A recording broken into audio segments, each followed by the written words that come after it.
Buenas tardes, profesora Lisbeth Tobar Plata. Mi nombre es Araceli Ruiz Espino. En este pequeño video trataré de explicar cómo fue que llegué al resultado del índice de obesidad que hasta la fecha prevalece en 111 municipios, los que tomé de muestra de 125 que conforman el Estado de México.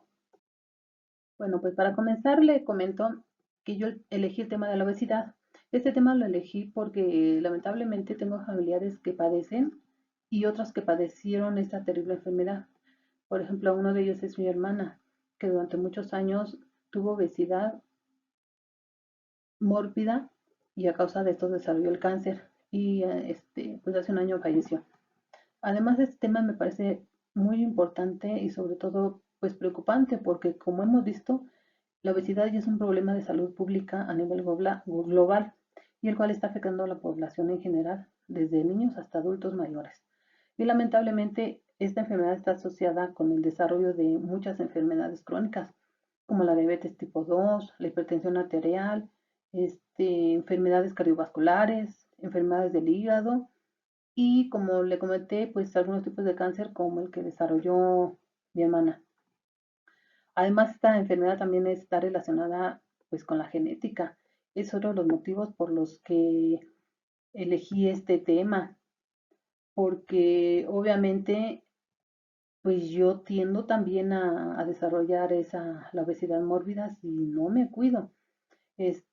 Aunque ya ahorita tengo un grado pues bajo, quiero investigar todo lo relacionado con esta enfermedad, las causas, las consecuencias y los tratamientos, pues para mejorar tanto mi calidad de vida como la de mis familiares y de las personas que yo pueda ayudar. Y para que no lleguen al grado de obesidad mórbida, pues como pasó con mi hermana. Le comento que la base original con la que comencé esta investigación fue la del Estado de México, la cual cuenta con 125 municipios. Este, bueno, la tabla de frecuencias, ya, como ya sabemos, es una herramienta estadística que nos ayuda a resumir y a organizar la información sobre la estadística y los datos. Por ejemplo, esta es mi tabla de frecuencias. Enseguida trataré de explicarle lo que yo entendí, qué significan cada una de las variables. Por ejemplo, bueno, ¿y para qué se utilizan? El número de clase, pues se refiere al número de intervalos que hay dentro de la base de datos, en la cual me basé para realizar esta tabla. El límite inferior se refiere al valor más pequeño dentro del conjunto de datos. En este caso fue el municipio de San Felipe del Progreso. Y el límite superior, que es el que representa el valor más alto del conjunto de datos de mis 125 municipios, y fue el municipio de Coacalco de Berriozábal. La marca de clases representa el punto medio de cada intervalo, proporcionando un punto de diferencia representativo dentro de cada intervalo.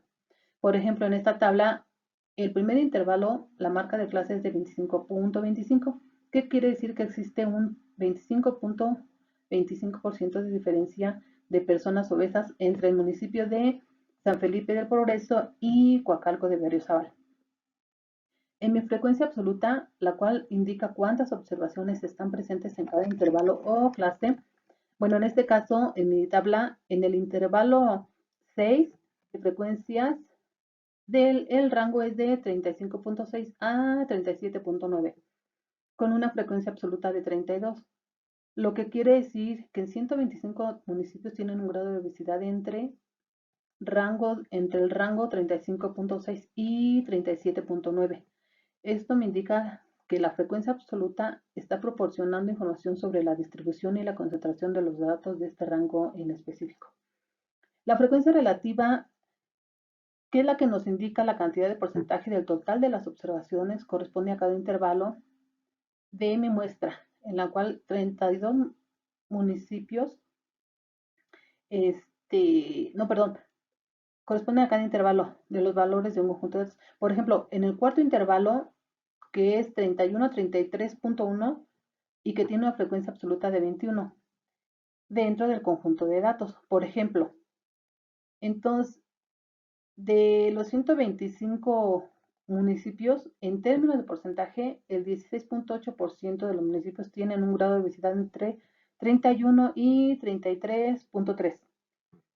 Las frecuencias absolutas acumuladas pues proporcionan el total acumulado de las observaciones, o sea, de los municipios, hasta el final de cada intervalo. Entonces, pues en mi tabla, las frecuencias absolutas acumuladas, por ejemplo, en el intervalo 2 hay una frecuencia absoluta de 6, lo que quiere decir que en este término de porcentaje, el 6 representa el 4.8% del total del conjunto de datos, lo que significa que aproximadamente el 4.8% de los municipios tienen un grado de obesidad en el rango de 26.4 a 28.7. En cuanto a las frecuencias relativas acumuladas, representan la proporción acumulativa de observaciones. Por ejemplo, en mi tabla, en el intervalo 7 tengo un rango de 33.3 de frecuencia relativa acumulada de 0.92 o lo que es lo mismo 99.96%. Esto significa que la mayoría de los municipios están con un índice de obesidad en el intervalo 7 y en los intervalos anteriores. Bueno, como sabemos, para la estadística o dentro de la estadística son muy utilizadas las gráficas de varios tipos. En este caso le comentaré las gráficas que yo utilicé para mis actividades y para qué son, lo que yo entendí de para qué son cada una de ellas. Por ejemplo, en el histograma de frecuencias, este nos va a ayudar a visualizar cómo están distribuidos los datos a lo largo de diferentes categorías o rangos y su variabilidad. Por ejemplo, podemos ver así la distribución de nuestros datos, si es asimétrica o si tiene algún sesgo. El sesgo es hacia la derecha. Si el sesgo es hacia la derecha, entonces es positiva. Si el sesgo es hacia la izquierda, es negativa. Si la distribución es normal o muestra algún margen de error, este se llama valor atípico. O si tiene picos muy altos. Por ejemplo, mi histograma tiene una distribución simétrica, lo que quiere decir que la mayoría de los datos están equilibrados. Otra gráfica muy utilizada en la estadística es la gráfica de barras. Con la gráfica de barras podemos representar los datos numéricos y comparar frecuencias o cantidades asociadas con diferentes categorías. En el eje vertical, por ejemplo, que es el eje Y, se coloca la cantidad de veces que se repite un dato. En el eje horizontal se coloca las categorías, en este caso serían los intervalos. Aquí en mi gráfica de barras, como podemos ver, en el intervalo 1 tenemos que de los 125 municipios con un índice de obesidad en un grado 24.1 a 26.6, se observa que 6 de los 125 municipios tienen un índice de obesidad en un rango de 26.4, según el histograma. El polígono de frecuencia se utiliza para interpretar la distribución de la frecuencia de una variable, observando las tendencias de la dispersión y las comparaciones entre diferentes conjuntos de datos, lo que se ha significado los puntos medios de cada barra en el eje horizontal, y en el eje vertical se encuentra el número de clases o intervalos. Por ejemplo, en mi polígono de frecuencias se puede ver que el punto más alto se encuentra en la frecuencia 35, lo que significa que 35 de los 125 municipios del Estado de México tienen la condición predominante a la obesidad. Otra gráfica muy utilizada es la gráfica de pastel o la circular. Esta es una representación de nuestros datos, lo que se hace mediante un círculo dividido en sectores. Cada sector de la gráfica de pastel indica una categoría o intervalo específico con los datos que se están analizando. El tamaño del sector o de rebanada de pastel refleja el porcentaje de la categoría que representa en relación con los otros datos. La suma de todos los sectores o de todas las rebanadas de pastel, la gráfica representa el total del conjunto de datos, o sea, los 125 municipios. Por ejemplo, en mi gráfica de pastel, el intervalo 6 representa un 25.26% de todos los municipios analizados en términos de obesidad. En cuanto a la gráfica de ojiva, esta la podemos utilizar para mostrar cómo los datos se acumulan a lo largo de un rango específico. Cada punto representa la suma acumulada de las frecuencias de datos hasta un determinado valor del eje horizontal. Esto nos permite visualizar patrones de distribución de los datos como sesgos, dispersión y tendencias.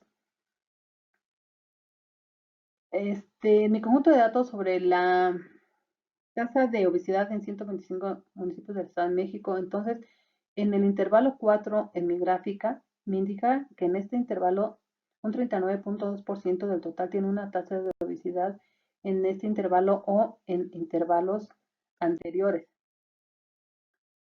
También dentro de la estadística, para analizar una muestra, para obtener una muestra y poder analizarla, pues necesitamos algunos parámetros. Por ejemplo, bueno, lo que es una muestra es una parte seleccionada aleatoriamente de una población para interpretar sus datos y obtener los resultados que necesitamos. En este caso, mi muestra fue de 111 municipios. Para sacar esa muestra utilicé los parámetros siguientes, por ejemplo, N, que es el número de la población, o sea, 125 municipios. Z, que es el nivel de confianza. La E, que es el 3%, es el margen de error. La P significa la probabilidad de éxito y la Q, la probabilidad de fracaso. Esos parámetros fueron los que utilicé para sacar mi muestra de 111 municipios. Otras herramientas muy utilizadas o parámetros son las medidas de tendencia central, ya que esto nos ayuda a resumir el conjunto de datos en un solo valor, simplificando el análisis de todo un bloque de información y proporciona una visión generalizada sobre el mismo. Estas medidas de tendencia central son la media, la moda y la mediana. Bueno, aquí pongo las fórmulas que se utilizaron para cada uno de estos conceptos. Para mí la moda, o lo que entendí, es que es la suma de los valores de un conjunto de datos. En este caso fue 33.95, lo que significa que en promedio los municipios que están en mi muestra tienen un nivel de obesidad alrededor de esta cifra. La moda es el valor que más se repite en un conjunto de datos entre los distintos municipios. Esto nos dice que en mi muestra hay un conjunto de datos donde el nivel de obesidad es particularmente alto y que 36.2 es el nivel más común en esta agrupación. La mediana es el valor que se encuentra en el medio de un conjunto de datos, cuando se ordenan de menor a mayor, lo que indica que la mitad de los municipios tienen un grado de obesidad por encima de 34.6 y la otra mitad tiene un nivel de obesidad bajo dentro de este mismo valor, que quiere decir que 34.6 es un valor característico dentro de mi conjunto de datos. En cuanto a las medidas de dispersión, lo que entendí son medidas que indican, valga la redundancia, la dispersión o separación de un conjunto de datos. También para obtener esto, aquí en esta tablita les muestro lo que es el número de población o de muestra, que fueron 111 municipios. La media, que es 33.95. La varianza nos indica si tenemos datos muy por encima y por debajo de la media aritmética. Y la desviación estándar, que es la raíz cuadrada de la varianza, y esta nos sirve para medir la mayor o menor dispersión de los valores de la variable respecto a la media aritmética.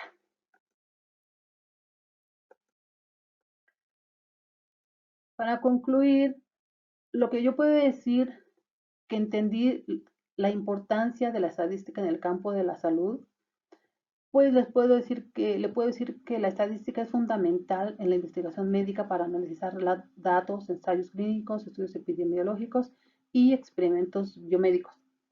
La estadística también es importante en la toma de decisiones clínicas, ya que en la práctica médica, ahora sí que los médicos y profesionales de la salud la utilizan para evaluar la efectividad de diferentes tratamientos, diagnosticar enfermedades y predecir los riesgos de complicaciones.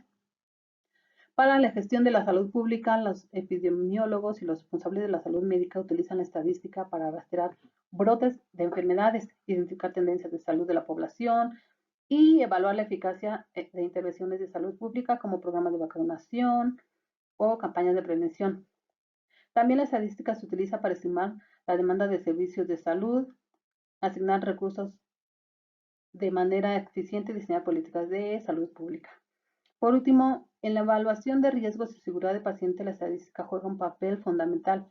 Por ejemplo, en la farmacovigilancia, antes se utilizaban métodos de estadística para monitorear y se siguen utilizando para monitorear y analizar los efectos secundarios de los medicamentos una vez ya en el mercado. Esto nos ayuda a identificar posibles riesgos para la salud que pueden ser evidentes o no durante los ensayos clínicos. Bueno, pues como podemos ver, la estadística, si es bien empleada, es una herramienta fundamental dentro del sector salud. Muchas gracias.